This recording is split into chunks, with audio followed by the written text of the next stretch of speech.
This may look like simple childhood fun, but for Hussein, neither laughter nor levity come easy anymore. Reminded constantly as he is of that awful journey. I was scared, but I was so tired of the life that I had, I didn't think about the risks.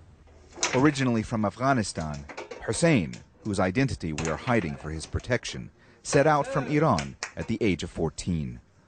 Alone and afraid, he paid smugglers what he could.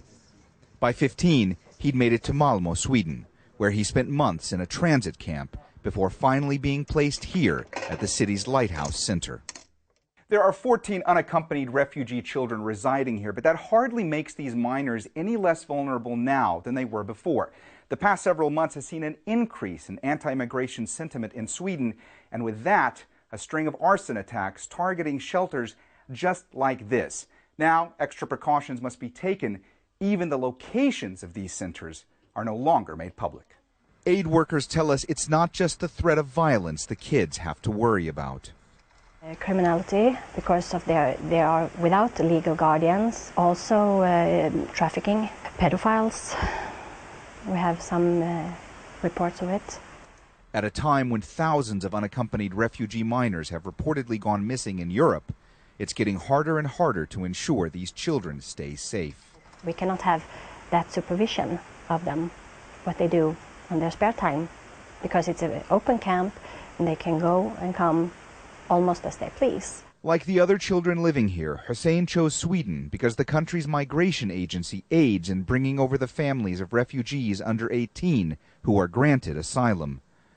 But Hussein lost contact with his parents and siblings over a year ago. And while he has applied for asylum, he still doesn't know if it will be granted. I'm afraid of what will happen to me if they send me back to Afghanistan. One of my brothers there was killed and another was kidnapped. Despite all the attempts to brighten the mood at Lighthouse, it's been a real challenge keeping the darkness at bay. When you're in transit as a refugee, you don't have the time to process everything. But when you come here to these camps, then you have your own room. You are alone in the room and you think about everything. In Hussein's room, the atmosphere seems as bleak as his outlook.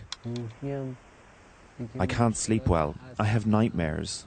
I go to see a psychologist for these problems, but I still think about all the traveling I did just to get to Sweden.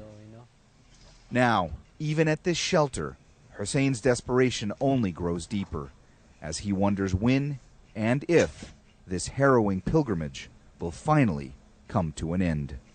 Mohammed Jamjoom, Al Jazeera, Malmö, Sweden.